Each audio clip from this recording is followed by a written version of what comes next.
Hello and welcome to the fifth episode of the Aquarian Age podcast. My name is Sunny Khan and I am your host.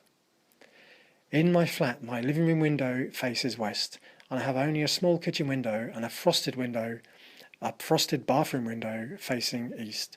Otherwise I have no other windows. So I can always tell when the moon cycle is ending because I no longer see the moon in the evening or in the morning through my living room window. So we are entering the period of the dark moon. I think the new moon is in a few days' time, and we're coming to the end of the first lunar cycle of the year.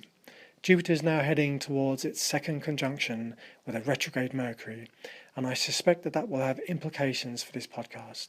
So our podcast is a very Mercurial activity, and this podcast was started at the beginning of this lunar cycle with Jupiter conjunct my natal north node at 5 degrees of Aquarius. So the next two conjunctions of Mercury and Jupiter I think will be significant, as I would expect the astral energies of Jupiter to help bring the podcast to a wider audience. I haven't advertised the podcast at all, or the website, and I haven't developed any intention to, for I was thinking that the only people who need to see it are those who are guided to it by the astral energies themselves. However, that may be a bit naive of me, and it may be that during the coming conjunctions of Mercury and Jupiter that I'm inspired with some ways to promote the podcast and the website, working in conjunction with those energies, and if that's the case, then I guess I will consider it in that light. Generally though, I am not a fan of advertising as it's so incredibly aggressive and intrusive, and I find those websites that are just plastered with adverts to be absolutely foul, and that's a lot of websites and a lot of spiritual websites too. So if I am inspired to promote the podcast, then it will have to be in a very reserved and unobtrusive way, and also a very cheap and inexpensive way as I have very little money. Venus and Saturn are still conjunct in the first decan of Aquarius, though the aspect is waning now, and that also occurred conjunct my natal north node, but it passed pretty uneventfully for me. Some emotional damage around women and relationships was brought to light, but otherwise I was a bit disappointed, and I guess I secretly hoped that in an aspect like that you're going to meet your dream soulmate or something. So with those kind of expectations you're always going to be a bit disappointed, but still, it's a big and unusual transit on my natal north node, so while I wasn't expecting a dream soulmate, I thought it would have had a bigger impact, but I guess I'll just keep a lookout and see what begins to unfold over the next few months that has a Saturn-Venus north node kind of flavour. Because something must have been triggered, it's too big a transit to go unnoticed, and these things often don't happen at once, and that's especially so with the lunar nodes, when you're talking about future potentials unfolding rather than a specific dramatic event. So there's still a lot of planetary activity in Aquarius, which is pretty amazing. And there's also, I think, the Sun conjunct retrograde Mercury conjunct Pallas at the moment, which is pretty tight still. We also have Neptune still squaring the lunar nodes, and otherwise I think those are the major happenings in the celestial sphere at the moment. So let me move on then to the contents of this episode. I had a few topics in mind for this podcast. Initially, I wanted to do it on mystical experiences, but I'm in the midst of writing a booklet on that topic, so I thought I should wait until I've finished that booklet, which may take another few weeks. So then I was thinking to go into more detail on the feminine Shakti energies, which I covered in the last episode, but to which there's a great deal more to say. And I was also pondering yogic teachings on the nature of reality. But then yesterday morning it occurred to me that actually I ought to do an episode talking about the subtle body and its relation to the yogic transformation itself. I've already covered it a little bit, especially in episode 3 on yoga and the archetypes, where I explained what the yogic attainment of direct seeing was, using the Jungian notion of the psychoid aspect of the archetype. And direct seeing, of course, is the final attainment of the Kundalini yoga that I teach. But that is a description of the final attainment of yoga, rather than a description of the transformation itself and what the transformation actually does to you. To explain that really requires an understanding of the subtle body, of what we are, both as a human being and as a spiritual being. And I think that will make for a really interesting and informative podcast. And as I record this, I actually have Pluto conjunct the transiting moon. So it seems a suitable time to be talking about the subtle body and these things of the underworld. So that is this episode. I'm going to talk about the subtle body and the yogic transformation and what it actually means when applied to a human being. In the first section, I will explain the subtle body and present empirical evidence for it, which will help to bring the yogic transformation into the light of the modern scientific mind, which is important because all too often yogic teachings can just seem out of date and they can be quite inaccessible for that reason. So bringing them into the light using scientific explanations is very important. So that's the first section. Then in the second section, I'll use that foundation to explore the wider ramifications of possessing yogic consciousness and what it is that distinguishes it from all other forms of consciousness on the earth today. So with that in mind, let me begin. So we have a subtle body associated with our physical body, which is astral in origins. Now, before I carry on, what do I mean by a subtle or a physical body? Well, the physical body is simply the body that we are all familiar with. It appears to be a closed unit with an outer sheath of skin containing organs, bones, various vessels, and so on. Yet this gross body appears to us in consciousness. That is, we perceive it with our consciousness. We do not know where our consciousness comes from, but most people, scientists included, generally think it comes from the physical body. So we have a consciousness with which we perceive a physical body, and we do not know where this consciousness comes from. Now that is where the subtle body enters into the equation. The subtle body is the body to which our consciousness is associated. It is a separate body to the physical body, and the two can be said to be in a relationship, ideally a symbiosis, though that is rarely the case, and one of the goals of yoga is to achieve that symbiosis. The word subtle is used to indicate the fact that this body is not material in nature. It is not physical. That means we cannot perceive it with our physical senses, but our physical senses can be perceived with our subtle body. That in fact is what our senses are, just such as our eyesight or a smell. It is our subtle body perceiving the experiences of the physical body. Just as sunlight makes visible matter and form, so too does our subtle body make visible to consciousness the sensory experiences of the physical body. But I will have more to say on that later in the podcast. But let me just say that means that we can think of the subtle body as a higher body than the physical body, because it has more capabilities than the physical body. So we have a subtle body and a physical body. Let's explore the subtle body and what distinguishes it from the physical body. I said that the subtle body is astral in origin. The term astral often relates to the wider cosmos, as in astronomy or astrology, but it is also used to denote properties of consciousness, such as the idea of an astral body or the astral plane.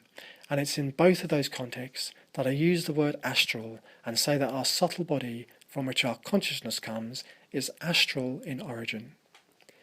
Now, the physical body is not astral in origin.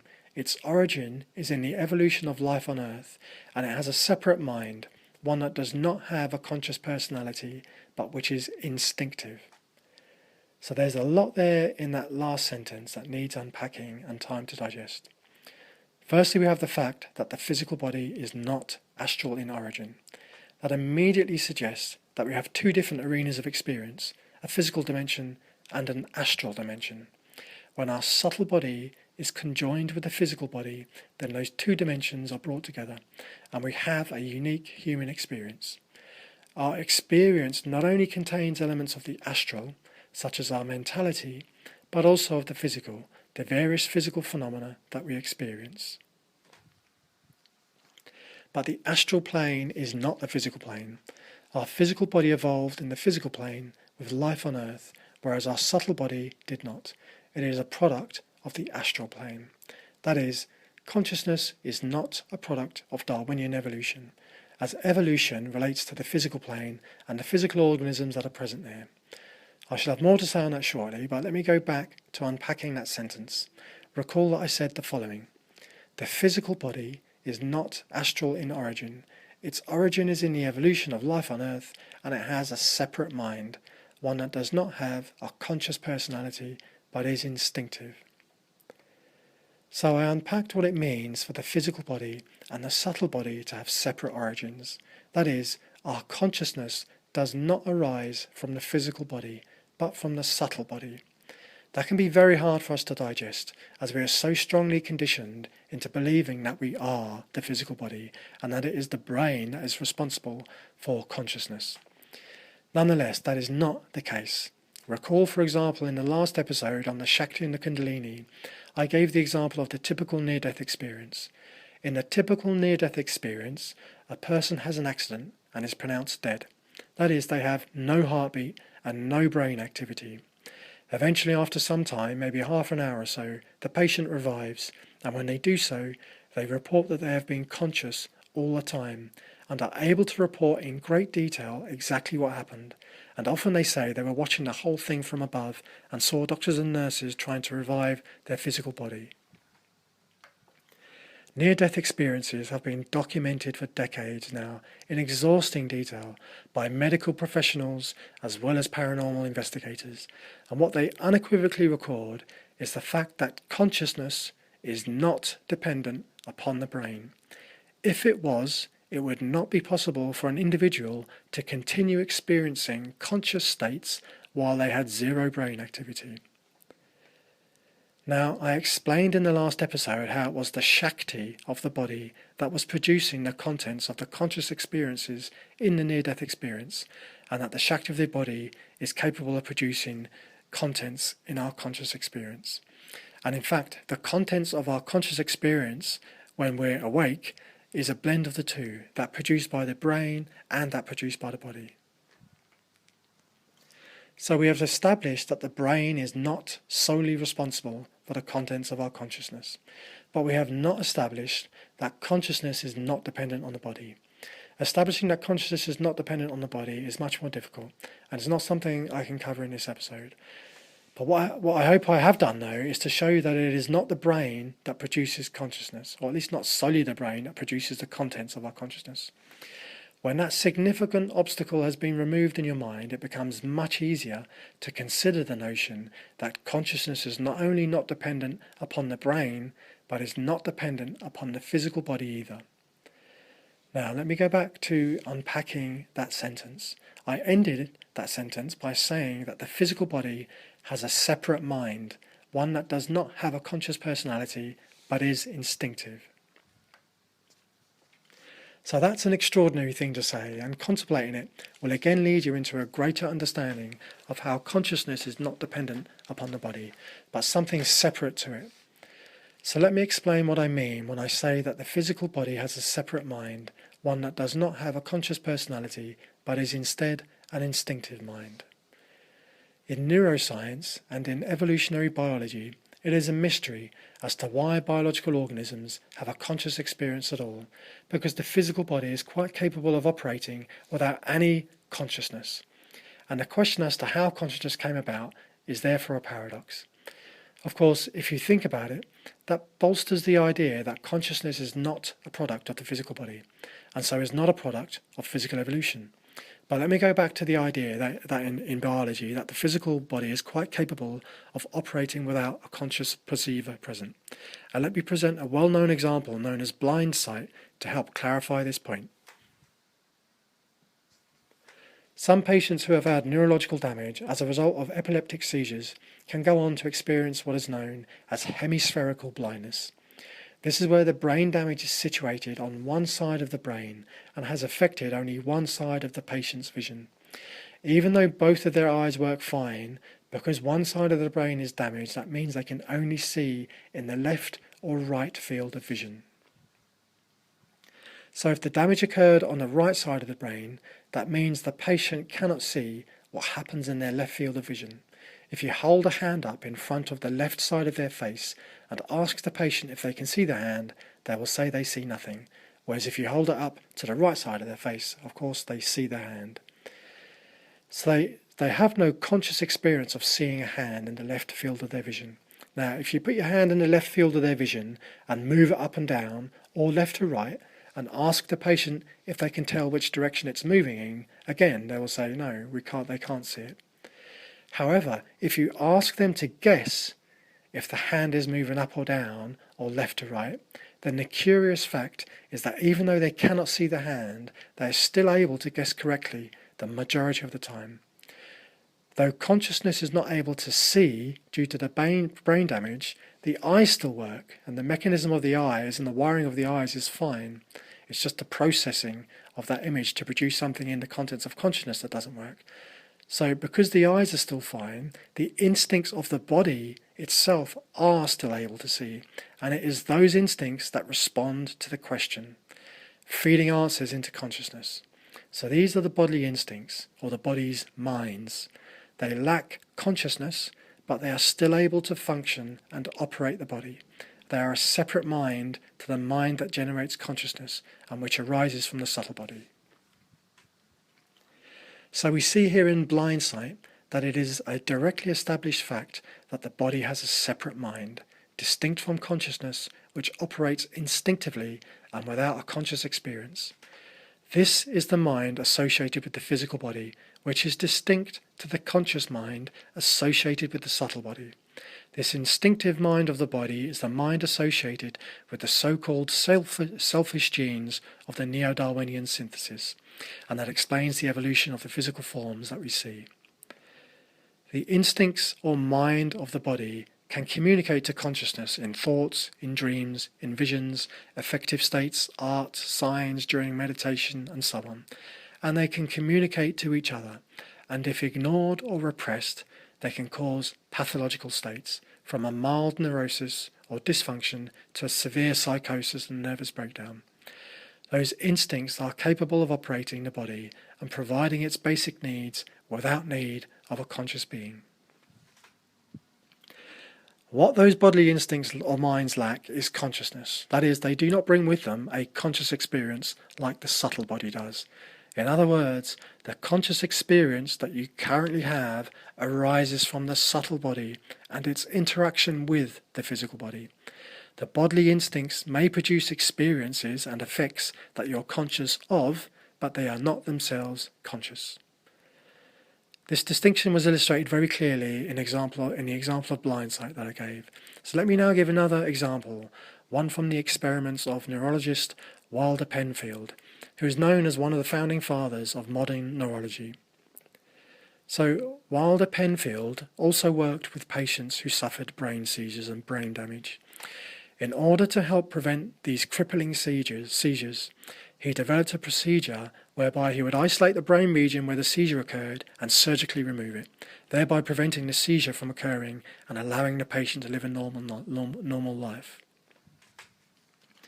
The surgical procedure was radical. He would remove a portion of the skull of the patient while they were still conscious, exposing the brain and applying an electrode directly to it, and he would then ask the patient what they experienced. In this way, by working slowly and methodically through the whole brain area, he would eventually locate the region where the seizure occurred and be able to remove it. Now, it's a pretty amazing procedure, it produced an unexpected result. He would find that on applying the electrode to regions of the brain, patients would report all sorts of other experiences, visions, memories, déjà vu, out-of-body experiences, smells, sounds, and so on. In this way, he was able to demonstrate that one of the things he was able to demonstrate this way was that memories are associated with specific regions of the brain. And also he was able to conclusively demonstrate that the brain itself produces many of the contents of our conscious experience. Now, all of this is widely known, but what is less widely known and relevant to our discussion here is that in his book, Mysteries of the Mind, he makes a profound inference as a result of his decades of experiments, and that is that there is a conscious being that is not produced by the brain and which engages with the brain, and that the brain is simply the vehicle for producing parts of the experience of that conscious being, but does not produce the conscious being itself. What he discovered through his experiments is the personality or mind associated with the subtle body, and which is independent of the physical body, but which interacts with it and with the brain. And he gives very vivid descriptions in his book that illustrate those interactions very clearly. So the subtle body and the conscious being or personality associated with it, and the physical body and its blind instincts are two different phenomena. And we have these two examples above, which I hope illustrate this difference very clearly, and which also show that the notion of the subtle body is not just something one experiences through yoga, but also does have empirical evidence from which its existence can be inferred, and while that inference is not conclusive, I think it is certainly compelling enough for the notion not to be dismissed out of hand. So I have discussed the difference between the subtle body and the gross or physical body, and the fact that our consciousness comes from the subtle body. I have not just given my opinion, but I've offered carefully considered evidence. That evidence is very important to digest and to contemplate, because of course if our consciousness comes from the subtle body, which is astral in origin, and not the physical body, then the death of the physical body suddenly poses no threat to consciousness. That is, it follows that our conscious experience continues after we die, as it is not related to the physical body. All that the physical body does is allow the subtle body to experience the physical world. Now, with that very profound note in mind, let me go on to talk in more detail about the subtle body. The view of modern science is that consciousness evolved. That is, at some point it appeared in the evolutionary record as an adaptive or novel trait, a trait that endowed the organisms with advantages that allowed them to flourish, and we are one of the current branches of that subsequent evolutionary adaptation. Modern science has no idea how that could have happened, and generally considers it a paradox. The idea of the subtle body then solves this paradox, and as I have shown, there is direct empirical evidence, though it's not conclusive, that points to its existence. In yoga, of course, one does not rely solely upon empirical evidence for the astral body, but rather the direct experience of the astral plane and the astral body itself, and of the astral origins of our consciousness. But in explaining the subtle body to a wider audience, it is of course necessary to point towards the empirical evidence in order to clear away the obstructions that prevent people from practicing yoga and developing this ability in the first place. From an evolutionary perspective then, at some point in the history of life on Earth, the subtle body, which is astral in nature and origin, formed a symbiotic relationship with the physical body, with life on Earth. The human family is one such product of that symbiosis, but there are many others on the Earth, all at various stages of evolution. That is the astral aspect of our origin. Your conscious experience, the experience of being an individual, has its roots in the subtle body. Like the physical body, our subtle body has an organisation associated with it, and that is generally presented as the well-known 7 chakras. Each of these chakras interacts with the instincts of the body, so that those instincts can be associated with a specific chakra. And the chakras too produce their own libido, or psychic energy, that is experienced in our consciousness. It is through the chakras that the attainments of yoga, yogic states of meditation, and psychic powers, or siddhis, arise, and not from the physical body. When one makes attainments in yoga, these attainments relate to the subtle body. One important result of that is that yogic attainments are carried forward into successive lives, whereas physical attainments are not. Any yogic attainment made in one life will also unfold in the next, because it relates to the subtle body, which is not dependent on the physical body for its existence. Whereas if you get rich in this life, for example, or you attain something special, like you become a champion runner, when the lived experience associated with the current body ends, so too do those attainments. So from this perspective, yoga is very advantageous, and it is in this manner that one can talk not of physical evolution, but of spiritual evolution. With an understanding of the subtle body, a whole new dimension to life and existence is opened up, whereas before the perspective, confined to a single body, was really very, very limited. Let me now go back to the chakras as the way that our subtle body is organised. There are many different chakra systems out there, and I don't know them all. My knowledge of the chakras is almost entirely experiential. Though the subtle body of 7 chakras is something I first learned of in a book, it is not something I imposed on myself with exercises of imagination and visualization, which have always struck me as pointless. But rather it's something that I began to experience directly as the yogic transformation unfolded. It is how my own subtle body revealed itself to me. Now, no doubt after hearing this, many will possibly go and look up the chakras and find an awful lot of information out there, much of which is dangerous. So I must at this point sound a note of a severe caution. Understanding the subtle body and its chakras does not in any way, shape or form involve worshipping deities. You will find many teachings out there that teach that at each chakra there is a deity or a pair of deities, but that is very bad teaching. Considering a chakra as a deity is simply a way of alienating the individual from their own energy body and imposing another order upon it, one of obeisances and obedience to a deity and authority. Suddenly, there's something between you and your own energy body that you have to come to terms with.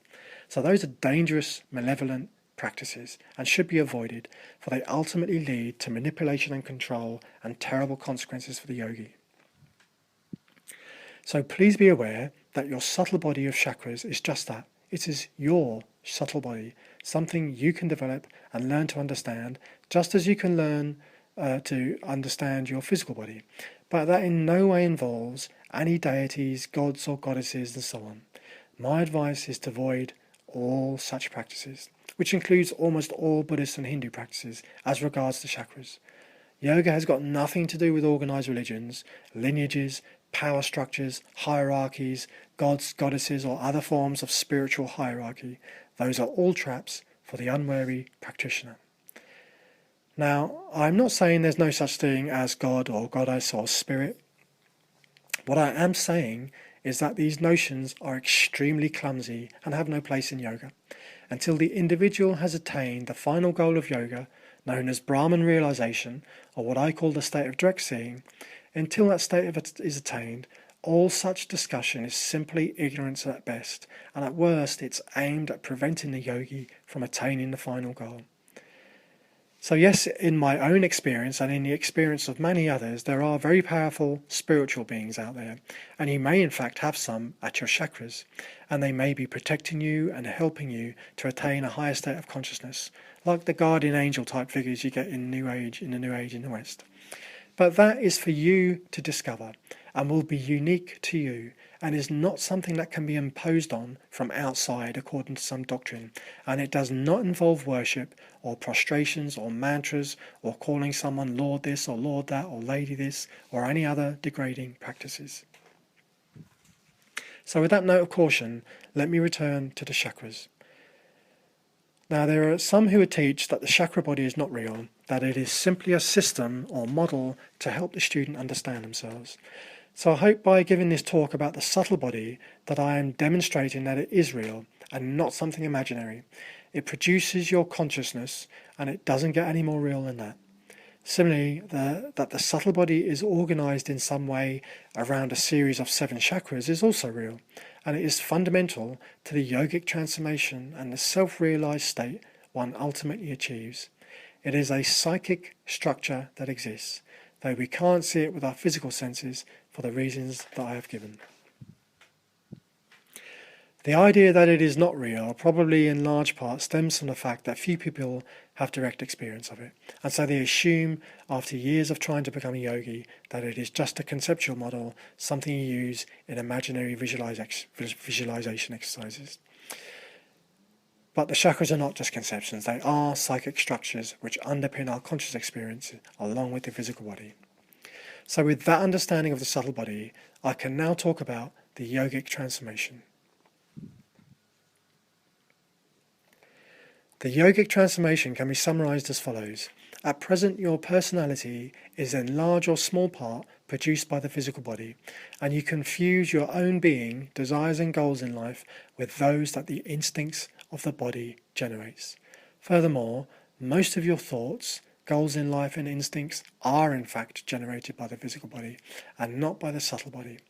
The personality and intimacies that you develop in this life, for example, are almost wholly dependent on the memory carried by the physical body. When that dies, so does the bulk of your personality.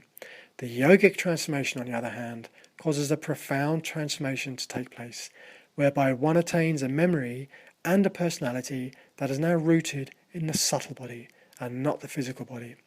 When the physical body dies, the subtle body does not. So this is a very significant evolutionary transformation. This profound transformation involves the personality or ego coming into harmony with each of the chakras one by one, and this process being mediated by a bodily Kundalini energy and by galactic astral energies. The yogic transformation is the ultimate purpose of the symbiosis between the subtle body and the physical body, the purpose being to achieve this evolutionary step and produce a being capable of living beyond the death of the physical body. So let me talk about this in a bit more detail. We have seen that the subtle body and the physical body are not the same thing. When the physical body dies, the subtle body does not. Physical bodies propagate themselves through sexual reproduction, and they have their own instincts for doing so, the selfish genes that the neo-Darwinian synthesis has revealed to us.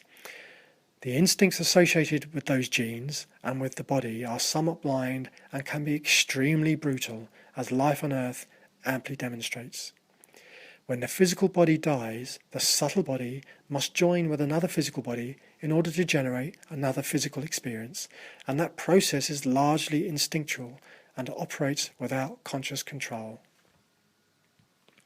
The subtle body, when conjoined with the physical body, experiences the Gaian instincts and the influences of the body and the experience of a material world.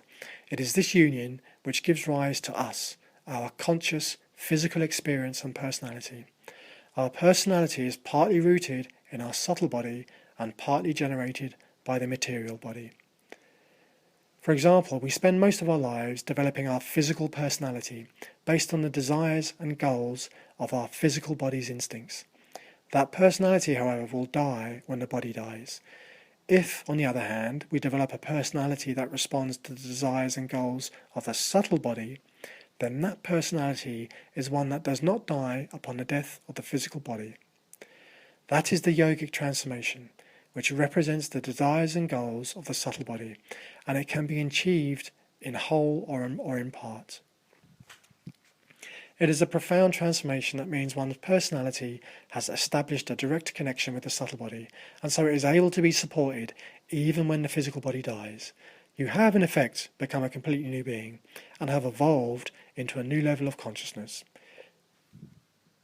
In the absence of this transformation, the conscious personality is not fully supported by the subtle body, and so when the physical body dies, so does that personality.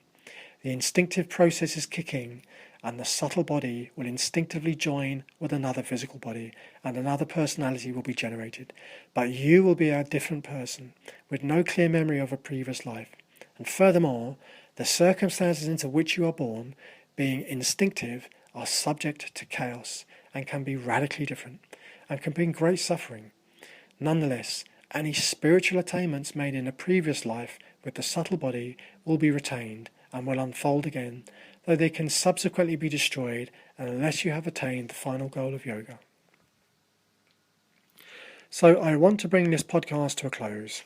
I have spent a considerable time talking about the subtle body and presenting empirical arguments to demonstrate its existence, and that the listener can also use to contemplate on and establish a clear sense of what their subtle body is in their consciousness. I spoke about the symbiosis between the subtle and physical bodies, and how this symbiosis has occurred at some point in our evolutionary past and has astral origins. That means it is part of the purpose of the galaxy itself to produce sentient life that is not confined to a physical body. Finally, I spoke about the yogic transformation and about how yoga is about rooting your personality in the subtle body and not the physical body, so that when the physical body dies, your personality continues to have a conscious experience and is either born into a new physical body or born into the many astral worlds of existence that exist across our galaxy. That is all for this podcast. I hope you have enjoyed it and got a lot from it, and I will speak again soon.